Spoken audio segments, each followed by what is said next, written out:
Good evening, dear listeners, and a very warm welcome to you all, wherever you are tuning in from tonight.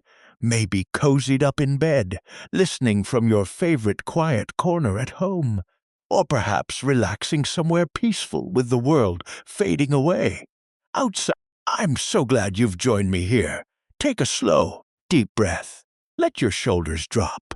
Maybe pull the covers up a bit higher and feel the day gently slip away. Let the story begin. Melford St. Anne seemed peaceful that summer, where hedgerows bloomed with wild roses and neighbors exchanged pleasantries over garden walls, where secrets seemed impossible.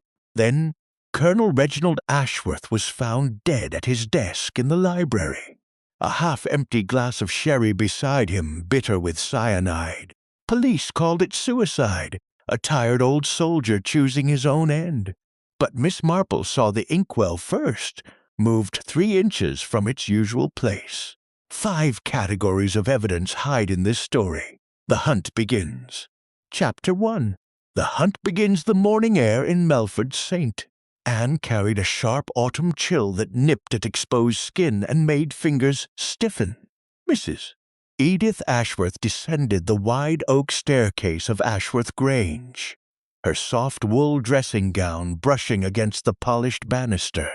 The faint scent of lavender from the linen cupboard mixed with coal smoke drifting from the kitchen as she pushed open the heavy library door. "Reginald? Your tea is waiting, dear." Her voice echoed against the book-lined walls. Silence answered her. The fire had burned low overnight, leaving only a faint warm glow, and the occasional soft crackle of dying embers. Colonel Reginald Ashworth sat slumped at his mahogany desk, head resting on folded arms, as if he had simply dozed off. Edith touched his shoulder, the cold metal of his watch chain pressed against her palm. His skin felt unnaturally cold. A small sherry glass stood near his right hand, a few drops still glistening. The bitter almond smell cut through the room's usual scents of old leather and pipe tobacco. Edith's scream ripped through the quiet house, sending birds scattering from the garden with frantic wing beats. Constable Parker arrived quickly, his boots crunching loudly on the gravel drive. "Doctor!" Langford examined the body while the grandfather clock ticked solemnly in the hall. "Cyanide," the doctor said quietly. "He likely drank it after midnight." Miss Jane Marple arrived soon after, invited by a distraught Edith. She wore a sensible, rough tweed coat over her soft wool scarf and carried her knitting bag. Her sharp eyes moved slowly across the library. The heavy curtains were drawn, yet one window latch showed fresh handling. The air held traces of morning baking, fresh bread, and furniture polish. Miss Marple's gaze settled on the silver inkwell. It sat 3 inches left of its usual position. The colonel had always been particular about it. She filed the detail away. Edith sat on the worn leather sofa in the drawing room, her hands trembling as she accepted a cup of hot tea. The smooth china warmed her cold fingers. "He would never take his own life," she whispered. "We had plans for the winter garden." Young Henry Ashworth burst in from the garden door, mud on his boots and chill wind still clinging to his jacket. "Mother, what's happened?" His eyes darted to the desk. Miss Marple noticed how his hands clenched and unclenched rapidly. Violet Ashworth arrived from the village, breathing hard in the cold morning air. "Father? This can't be." Her voice cracked, but Miss Marple's eyes narrowed slightly. The interviews began by the drawing-room fire, which crackled warmly and sent waves of heat against the chill pressing at the windows. Miss Marple sat knitting in the corner armchair, needles clicking steadily. Mr. Jenkins the butler stood tall, with a face like weathered stone. "I served the colonel his sherry at 10:30, madam." He seemed his normal self, though worried about estate matters. Polly the maid fidgeted with her apron, the rough starched cotton against her palms. I heard raised voices around 11. but the walls are thick. I couldn't say who. Henry paced before the fire. I was out walking late, needed air. Yes, I had gambling debts, but father understood. Violet twisted her handkerchief. I was at home all evening reading quietly. Miss Marple's needles paused for a moment. One notices these things, living in a village. People are really very much alike everywhere. That evening, as long shadows stretched across the lawn and the scent of garden flowers drifted through an open window, Miss Marple sat with Edith by the fire. The strong tea tasted comforting, accompanied by sweet biscuits. The clock ticked steadily. Chapter 2. Gathering Evidence. The afternoon light filtered weakly through the drawing-room windows of Ashworth Grange, carrying the chill of the autumn day. Miss Marple settled into the comfortable armchair by the fire, her knitting needles clicking steadily against the soft wool of her shawl. The scent of fresh baking scones drifted from the kitchen, mingling with furniture polish and lingering coal smoke from the morning range. Constable Parker stood nearby, notebook in hand, while the grandfather clock ticked loudly in the hall. First, they spoke with Henry Ashworth. He entered with mud still on his boots, the rough tweed of his jacket brushing against the door frame. The young man accepted a cup of hot tea, the smooth china warm against his cold fingers. I went for a long walk after dinner, Henry said, his eyes shifting toward the garden. Needed to clear my head about those gambling debts. The church bells were ringing midnight when I passed the lane. Miss Marple's needles paused briefly. How very interesting. The church bells, you say? She sipped her strong tea, tasting the comforting bitterness. One notices these things, living in a village. Henry shifted uncomfortably on the worn leather chair. I returned around 1 o'clock. Father was already. Well, I didn't check the library. His hands gripped the cup tightly, betraying a nervousness that went beyond grief. Outside, birds sang in the garden, their cheerful notes contrasting the heavy atmosphere inside. Next came Violet Ashworth. She sat gracefully, her dress smooth against the sofa cushions. The faint smell of lavender soap clung to her, mixing with the dry sherry Polly had brought for the adults. I was at home all evening, reading by my window, Violet claimed, voice steady. I heard nothing unusual. Father seemed tired at dinner, that's all. But you mentioned speaking to him about the rose garden plans, Miss Marple observed gently, needles clicking faster. That conversation happened yesterday morning, did it not? Violet's cheeks flushed slightly in the warm firelight. The kettle whistled distantly from the kitchen, adding to the sounds of gravel steps outside as someone approached. Violet set her cup down with a soft clink. Perhaps I was confused. The shock, you understand. Her fingers twisted a handkerchief, the soft fabric revealing her tension. A chill wind rattled the window panes, sending cold air brushing past their ankles. Mr. Jenkins, the butler, was interviewed in the pantry, where the air smelled strongly of silver polish and baking bread. He stood tall, his hand steady on the cold metal counter. I locked up at 11 as always, Jenkins said. The colonel took his sherry alone. I heard no raised voices after that. Polly hovered nearby, fidgeting with her rough apron. I thought I heard the garden door around 12:30, she added quietly. But maybe it was the wind. The fire in the nearby grate crackled warmly, fighting the cold morning that still lingered in the house. Miss Marple leaned forward slightly. People are really very much alike everywhere. Small slips reveal so much. She tasted a sweet biscuit, its crumbly texture a contrast to the dry sherry she sipped next. The church bells rang faintly in the distance. 3 o'clock now.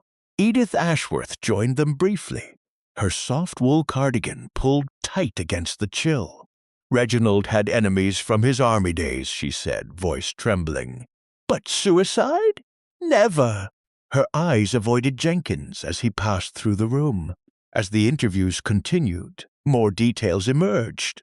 Henry's walk didn't match the timeline of the church bells. Violet's story had clear contradictions about when she last spoke to her father. The room grew warmer from the steady fire, yet a different kind of chill seemed to settle over the family. Miss Marple's knitting needles clicked thoughtfully. The scent of garden flowers wafted in when a maid opened a window, blending with the polish and tea aromas. Textures surrounded them. Cold metal of the tea tray, rough tweed jackets, smooth china, soft wool, and worn leather chairs. Sounds filled the air. Ticking clock, kettle whistles, birds, distant bells, crackling fire, footsteps on gravel, and creaking doors. By late afternoon, the evidence was beginning to pile up in small, careful notes. The bitter almond scent still lingered faintly in memory from the library. Hot tea had been refilled multiple times. Warming cold hands, evidence gathers. But which matters? Chapter 3. The trail deepens. The drawing room of Ashworth Grange felt heavier that afternoon as the autumn chill pressed against the window panes. Miss Marple sat in her usual armchair, knitting needles clicking rhythmically over soft wool.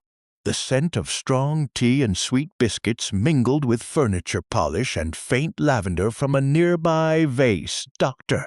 Langford and Edith Ashworth faced her across the low table, while the fire crackled warmly against the cold air seeping in from the garden door.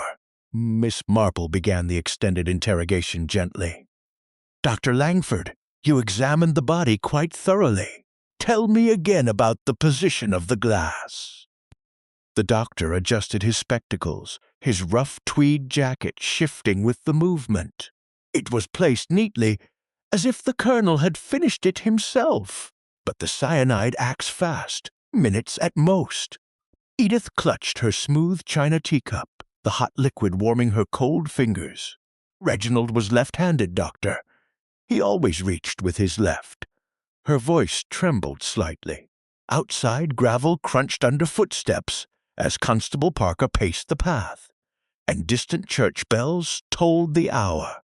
Miss Marple's needles paused. Observation. "I noticed a small button under the desk earlier, my dear. It matches the ones on Violet's gray coat, yet she claimed not to have entered the library last night. The button suggests she was present after the sherry was drunk, perhaps adjusting the scene. The inkwell movement supports this. It reminds me of Mrs. Pettigrew in St. Mary Mead, a quiet widow who always kept her garden neat. One winter, her husband was found dead in his study, apparently from a fall. But a single glove button from her daughter's coat turned up under the desk. The daughter had argued with him about money the night before. The vicar's wife and I discussed it over hot tea and lavender scones while the kettle whistled. Mrs. Pettigrew had tried to tidy the scene, moving papers and closing the window from inside. Everyone thought it was an accident until that button appeared. The daughter confessed eventually. She had helped him with his medicine, but added something extra. These family matters always hinge on small overlooked objects, the way people believe no one will notice the tiniest details. Mr. Pettigrew had planned to cut her allowance that week. The parallel is quite clear, isn't it? During the questioning, a hidden connection began to surface. Jenkins entered with more tea, his hands steady on the cold metal tray. Edith avoided his gaze. "Jenkins served with Reginald in the war," she said quietly. "They never spoke of it much. But there was some trouble in Burma." Miss Marple's eyes narrowed. "Did yours?" The butler's fingers tightened slightly on the tray handle. The scent of baking bread drifted stronger from the kitchen, mixing with coal smoke and garden flowers carried on the chill wind. Polly joined them briefly, her rough apron brushing the doorframe. "I saw Jenkins and Miss Violet talking late in the garden once. They stopped when they saw me. The clock ticked steadily in the hall, underscoring the tension. A bird sang sharply outside, its call cutting through the quiet. Miss Marple sipped her strong tea, tasting the comforting bitterness alongside a sweet biscuit.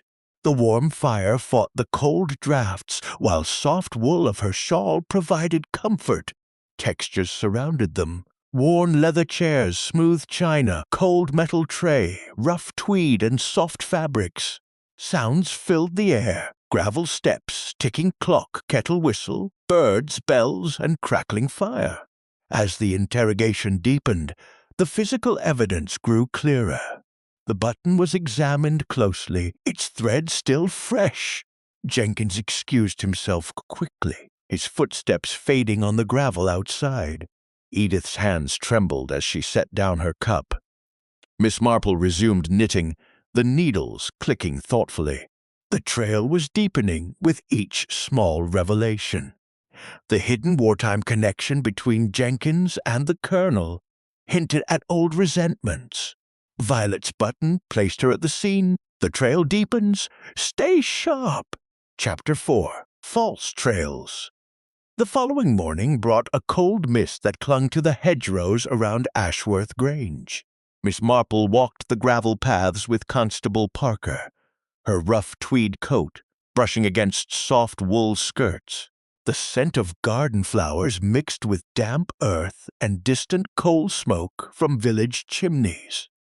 Birds called sharply overhead, while the church bells rang faintly in the distance. First red herring scene unfolded in the morning room. Henry Ashworth faced them, his hands fidgeting with a worn leather wallet. "I owed money to a man named Briggs from London," he admitted, voice low. The hot tea in his smooth china cup steamed against the chill air. He was seen near the garden gate last night. Perhaps he came for payment. Miss Marple's knitting needles clicked steadily. How very interesting. Did this Briggs know about the cyanide in the potting shed? Henry's eyes darted away. The fire crackled warmly in the grate, fighting the cold draughts from the window. The second trail led to Dr. Langford at the vicarage. He offered dry sherry, its taste sharp on the tongue. The room smelled of furniture polish and lavender. "Edith and I spoke often about Reginald's health," the doctor said smoothly. "She was worried, perhaps too worried." Edith's soft wool shawl had been seen near his gate at odd hours. Miss Marple noted the contradiction.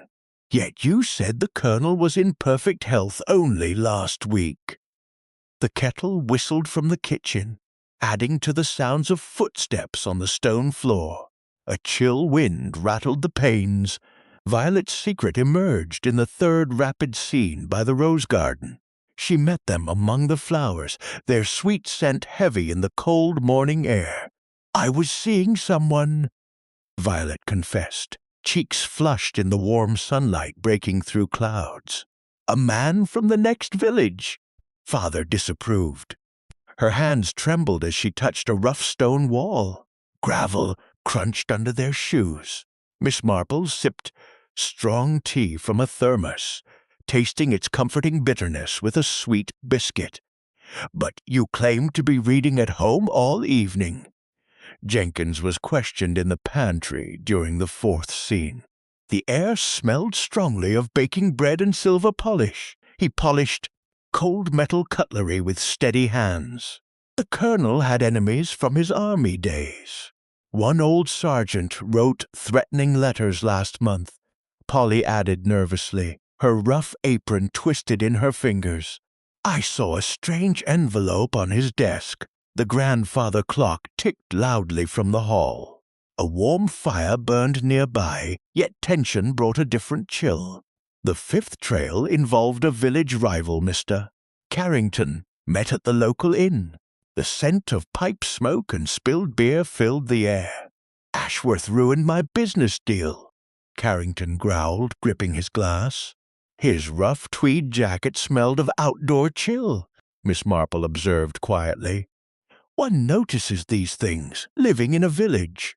People are really very much alike everywhere. The contradictions multiplied. Times didn't match, alibis overlapped wrongly, and motives seemed too convenient. Sounds of birds, and distant bells, and crackling fires followed them between scenes. Textures of worn leather, smooth china, cold metal, soft wool, and rough tweed appeared everywhere. Temperatures shifted from warm fires to cold morning mist and hot tea. Back at the Grange, Edith served more tea. The hot liquid warmed cold hands while the fire crackled. Violet avoided Henry's eyes. Jenkins moved silently, his behavior careful. More small lies surfaced about who was where and when. Miss Marple's needles paused at key moments. The red herrings pulled in many directions. Gambling debts, secret affairs, old army grudges, and business rivalries. Yet each trail showed tiny fractures upon closer look. The evidence felt tangled now, with contradictions piling up like autumn leaves. The scent of garden flowers still lingered on coats brought inside. A chill wind pressed at the windows as the day wore on. Some trails are false, which lead to truth. Chapter 5. The Pattern Forms. The library at Ashworth Grange felt tense that evening, the air thick with the scent of old leather books, fading coal smoke, and lingering furniture polish. A warm fire crackled in the grate, pushing back the chill wind that rattled the window panes. Miss Marple sat in a high-backed chair, her knitting needles clicking steadily over soft wool yarn, while the family and suspects gathered under the glow of lamplight. The grandfather clock ticked solemnly in the hall. Miss Marple began the major confrontation with quiet authority. "Let us speak plainly now. The pieces are beginning to fit together." She turned to Violet, whose hands trembled as she accepted a cup of hot tea. The smooth china felt warm against her cold fingers. "You said you were reading at home, yet your button was found under the desk. How do you explain that?" Violet's face flushed in the firelight. "It must have fallen earlier in the day. I barely entered the library." Her voice rose sharply. Jenkins stood nearby, his rough tweed jacket stiff, polishing a cold metal tray with unnecessary care. The scent of baking bread drifted from the kitchen, mixing with lavender from Edith's shawl. Henry leaned forward, his worn leather boots shifting on the rug. "Violet, you were arguing with Father about money that night. I heard you through the garden door." The kettle whistled distantly, adding to the sounds of crackling fire and gravel steps outside as Constable Parker waited. Edith clutched her soft wool cardigan tighter against the chill. Violet suddenly broke. "I only wanted what was owed to me. Father was going to cut me from the will." Her eyes darted wildly. She knocked over the sherry glass, the dry liquid spilling across the table. Jenkins moved quickly to clean it, but his hands shook, betraying him. Miss Marple said calmly, "The crucial evidence is this letter I found tucked behind the desk drawer. It links Jenkins to your father's wartime past in Burma. The colonel had betrayed Jenkins' brother during the war, leading to his death. Jenkins sought revenge, and Violet helped him for her inheritance share." The behavioral breakdown intensified as Jenkins stepped forward. "It was justice," he muttered, his voice cracking. His hands clenched into fists, the rough texture of his skin visible in the warm firelight. Violet wept openly now, her soft wool dress rumpled. The scent of garden flowers wafted in faintly when the door opened, blending with polish and tea. Crucial evidence emerged when Polly brought in the colonel's hidden diary from the study. The pages revealed the wartime connection and Violet's meetings with Jenkins. The paper felt cool and crisp under Miss Marple's fingers. Sounds filled the room, ticking clock, crackling fire, distant birds, and church bells. Temperatures shifted from the warm fire to the chill pressing at the windows. Miss Marple sipped her strong tea. tasting its comforting bitterness with a sweet biscuit. Textures surrounded them: rue tweed, smooth china, cold metal, soft wool, worn leather. The pattern was forming clearly now, with hidden connections and spoken lies exposed. The confrontation left the room heavy with truth. Violet's breakdown confirmed her role, while Jenkins' trembling hands revealed his guilt. The family sat stunned as the fire continued to crackle warmly. The pattern forms. Do you see it? Chapter 6. Secrets Unearthed. The evening light in Ashworth Grange had faded into deep shadows, leaving the study lamps to cast a warm golden glow. Miss Marple sat at the Colonel's desk, her knitting needles clicking softly over soft wool as she examined a bundle of old papers. The scent of aged leather bindings mixed with furniture polish, coal smoke from the nearby grate, and faint lavender from a sachet in the drawer. A chill wind pressed against the windows, while the fire crackled steadily, pushing back the cold. Constable Parker stood nearby, his rough tweed jacket brushing the chair. "These letters were hidden behind the drawer panel, Miss Marple. They look important." Polly brought in a tray of hot tea, the smooth china cups clinking gently. The strong tea tasted bitter and comforting, accompanied by sweet biscuits that crumbled between fingers. Miss Marple unfolded the first document carefully. The paper felt cool and crisp. "How very interesting." "This is a letter from 1943, written from Burma. Colonel Ashworth gave orders that led to the death of a young soldier named Thomas Jenkins. Mr. Jenkins' younger brother." Jenkins entered the room slowly, his face pale in the firelight. His hands gripped the back of a worn leather chair. "The Colonel sacrificed my brother to save his own reputation," he said quietly, voice thick with old pain. "Thomas was left behind during a retreat. I only learned the truth last year." Violet sat on the sofa, her soft wool shawl pulled tight against the chill. She accepted more hot tea, the cup warming her cold fingers. "Father was cruel about money. He promised me a share if I helped silence the past." Her eyes avoided Jenkins, but the hidden connection was now clear in the lamplight. Miss Marple's needles paused. "Did you catch that?" The timeline just cracked. "Did you catch where?" She sipped her tea, tasting its strength alongside a sweet biscuit. Outside, gravel crunched under footsteps as the constable's assistant arrived, and distant church bells told the hour. Birds had settled for the night, leaving only the clock ticking and fire crackling. Polly spoke up hesitantly, her rough apron twisted in her hands. "I found more papers in the attic last month. The Colonel wrote about the war guilt. Jenkins asked me to look for them." The scent of garden flowers drifted in when the door opened briefly, blending with baking remnants from the kitchen and silver polish. As more testimony unfolded, the motive became painfully clear. Jenkins had approached Violet 6 months earlier, revealing the wartime betrayal. Together they planned to remove the Colonel before he changed his will. The letters showed payments Jenkins received and notes in Violet's handwriting about the cyanide from the potting shed.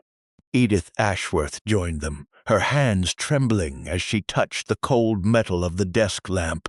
"Reginald never spoke of Burma. I thought the past was buried." The warm firelight danced on her face, contrasting the chill in the room. Henry paced near the window, his worn leather boots soft on the carpet. Miss Marple leaned back slightly. "One notices these things, living in a village. People are really very much alike everywhere. Old secrets have a way of destroying families when they surface." The hidden connections were now fully exposed. Jenkins and Violet had met secretly in the garden multiple times, their shared grudge binding them. Documents showed Violet providing the key to the library, and Jenkins preparing the sherry. The motive was twofold: Revenge for the brother and greed for the inheritance. A deep reflection settled over the group as the clock ticked louder in the quiet. The scents of tea, polish, and fading coal smoke filled the air, while textures of rough tweed, smooth china, soft wool, cold metal, and worn leather grounded the moment. Temperatures shifted from the warm fire to the chill night air pressing in. Miss Marple's needles resumed their steady rhythm. The past had been unearthed completely, motives laid bare, and connections revealed in the documents and hesitant testimony. The room felt heavier with truth. Secrets surface, truth approaches. Chapter 7. The revelation the library at Ashworth Grange was heavy with anticipation that evening. All suspects had been gathered. Edith, Henry, Violet, Jenkins, and Dr. Langford sat in a tense circle. The fire crackled warmly against the chill wind pressing at the windows. Miss Marple sat in the high-backed chair, her knitting needles clicking steadily over soft wool. The scent of strong tea and sweet biscuits mingled with furniture polish, old leather, and faint lavender. She began reviewing the evidence with calm authority. Let us examine each category clearly. First, the physical evidence. The inkwell was moved 3 inches. A button from Violet's coat lay under the desk. The sherry glass was placed for a right-handed person, yet the colonel was left-handed.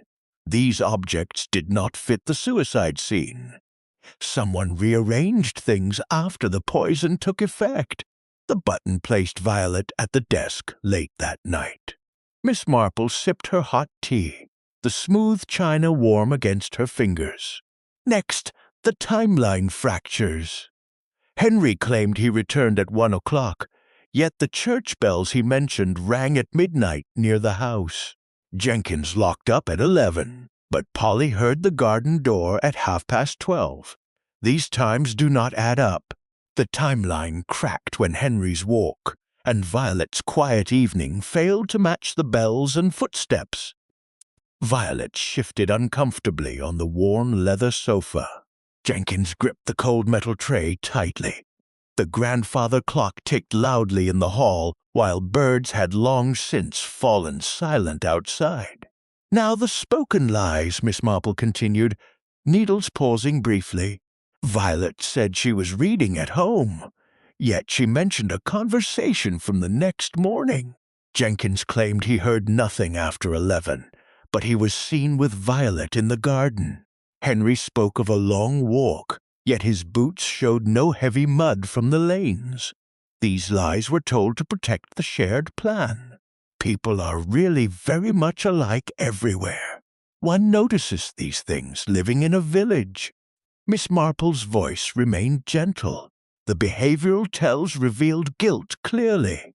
Jenkins' hands trembled when polishing silver. Violet's eyes darted away when the button was mentioned. Henry clenched and unclenched his fists repeatedly. Edith avoided looking at Jenkins. These small actions betrayed the tension of hidden knowledge. The fire crackled, sending waves of warm air against the chill drafts. The scent of garden flowers drifted faintly from an open window, mixing with coal smoke and baking remnants from the kitchen. Textures surrounded them: rue tweed, smooth china, soft wool, cold metal, and worn leather. Finally, the hidden connections, Miss Marple said. Jenkins and Violet shared a dark secret. The colonel had betrayed Jenkins' brother in Burma, causing his death. Violet helped in exchange for a larger inheritance share. This wartime grudge provided the motive. Old secrets destroy families when they surface. Jenkins rose suddenly, his face pale. Yes, I did it. I added the cyanide to the sherry. Violet let me in through the garden door. The colonel deserved it for what he did to my brother. Violet broke down in tears, her soft wool shawl slipping from her shoulders. I only wanted what was mine. Father was cutting me out.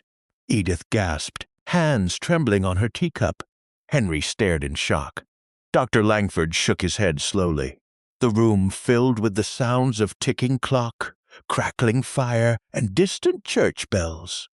Miss Marple murmured, "The pattern is now complete." Constable Parker stepped forward to arrest Jenkins and Violet. The murderer had been exposed through careful observation of all 5 categories.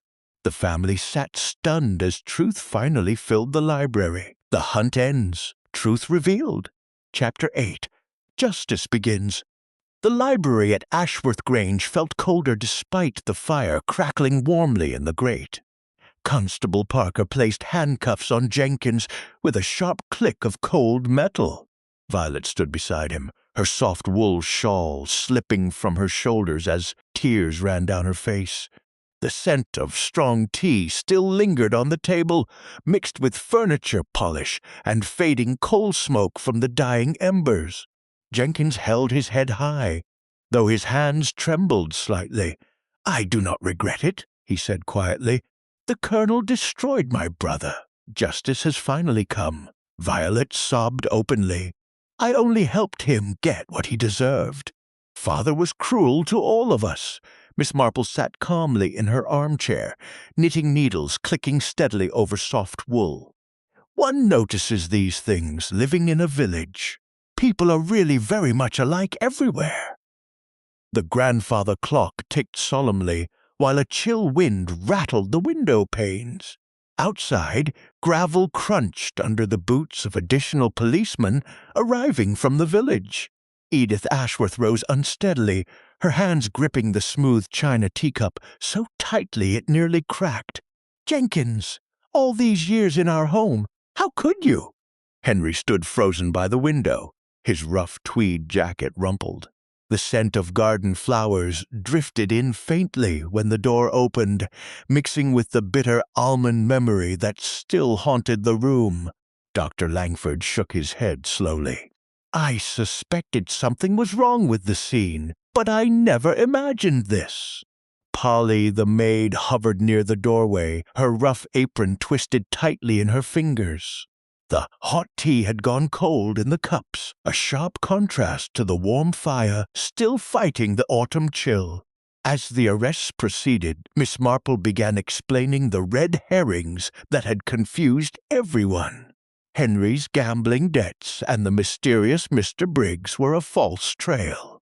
Briggs was seen near the gate, but he left long before midnight.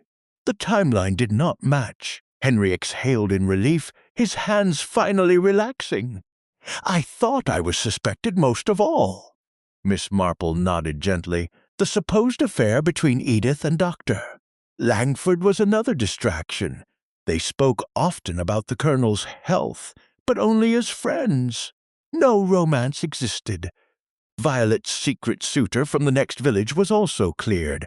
That young man had nothing to do with the murder," Miss Marple continued. "He was merely a reason for her late walks, nothing more." The kettle whistled distantly from the kitchen as Polly prepared fresh tea. Birds had settled for the night, leaving only the crackling fire and ticking clock as sounds in the tense room. Edith turned to Henry with wet eyes. "I accused you in my mind, my own son. Can you forgive me?" Henry embraced her, the rough tweed of his jacket against her soft wool cardigan. Jenkins and Violet were led away, their footsteps fading on the gravel drive. The hidden wartime connection had finally brought the family's destruction. Miss Marple sipped her fresh hot tea, tasting its comforting bitterness with a sweet biscuit. The false trails were necessary. They tested our observation. Textures filled the room: worn leather chairs, smooth china, cold metal handcuffs, soft wool, and rough tweed. Temperatures shifted between the warm fire and the chill night air pressing at the windows. Dr. Langford helped Edith sit down again. "The village will talk for months, but truth has won." Henry poured sherry for those remaining, the dry taste sharp on the tongue. The scent of lavender from Edith's handkerchief, mixed with the fading coal smoke and baking bread Polly had prepared earlier to calm nerves. Miss Marple's needles resumed their rhythmic clicking. All the red herrings are now explained. Henry's debts, the doctor's visits, the rival businessmen, none led to the truth. Only careful attention to the 5 categories revealed the real killers. The police car doors closed with heavy thuds outside. Jenkins and Violet were driven away into the night. The family sat together in shocked silence as the fire continued to crackle warmly. Justice begins its work. Chapter 9. After the hunt, the weeks following the arrests brought a pale winter sun to Melford St. Anne. In the drawing room of Ashworth Grange, Miss Marple sat with Edith and Henry, her knitting needles clicking steadily over soft wool. The scent of fresh baking bread drifted from the kitchen, mingling with furniture polish and faint lavender from a vase on the table. A warm fire crackled in the grate, holding back the chill wind that whispered at the windows. The legal resolution came swiftly. At the inquest, Jenkins and Violet were formally charged with murder.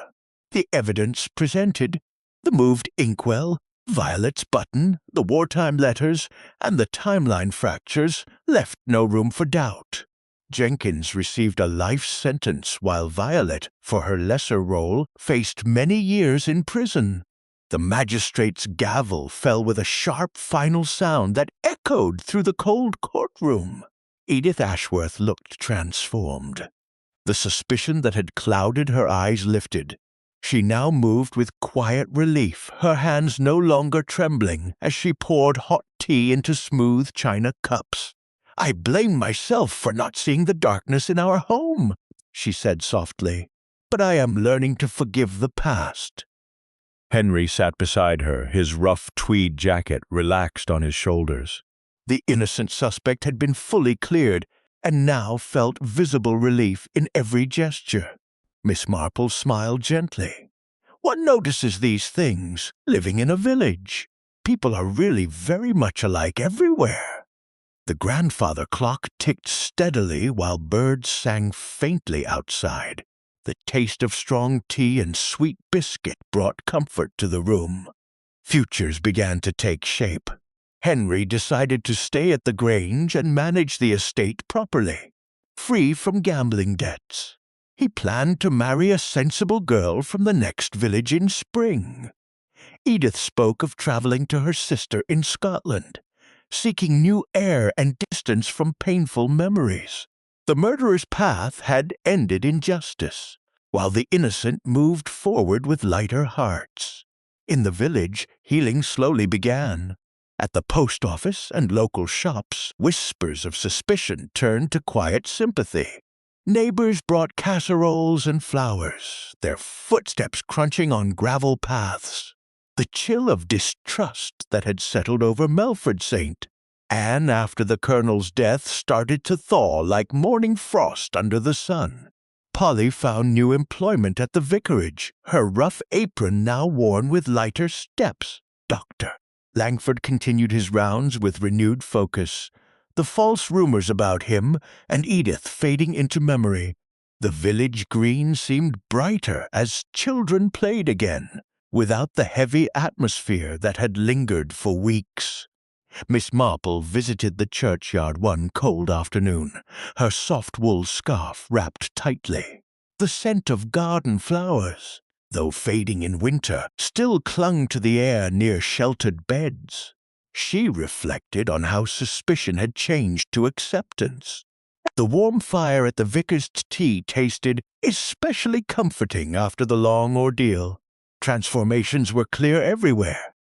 The murderer Jenkins had gone from hidden to exposed to caught. Henry, once accused, now walked relieved and free. The village had shifted from peaceful to deeply suspicious and was now healing. Miss Marple herself had moved from quiet observer to determined hunter to wise revealer. Even the listeners following the case felt satisfaction as loose ends tied neatly. Futures indicated new beginnings. Henry would restore the winter garden his father once planned. Edith hoped to find peace in simpler days.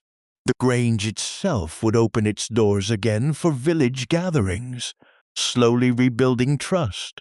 Sounds of church bells, children's laughter, and crackling fires returned to normal rhythms. Miss Marple sipped her tea, the hot liquid warming her against the chill. Textures surrounded the moment: worn leather chairs, smooth china, cold window glass, soft wool, and rough tweed coats brought inside. The scent of coal smoke from village chimneys mixed with baking and polish. The village heals. Life continues. Chapter 10. By the fire, Miss Marple sat comfortably in her cozy sitting room in St. Mary Mead, the fire crackling warmly in the hearth against the chill of a late autumn evening. Her knitting needles clicked rhythmically over soft wool, the familiar motion soothing after the events at Ashworth Grange. The scent of strong tea and sweet biscuits rose from the tray beside her, mingling with furniture polish and faint lavender from her handkerchief. Outside, a chill wind rustled the garden flowers, while the grandfather clock ticked steadily in the corner. She took a sip of hot tea, its comforting bitterness warming her against the cold night air pressing at the windows. The smooth china cup felt pleasant in her hands. News from Melford St. Anne had arrived by post that morning. Henry Ashworth was managing the estate well, free from his old gambling troubles. Edith had left for Scotland, seeking peace in quieter surroundings. Polly thrived in her new position at the vicarage, her steps lighter now.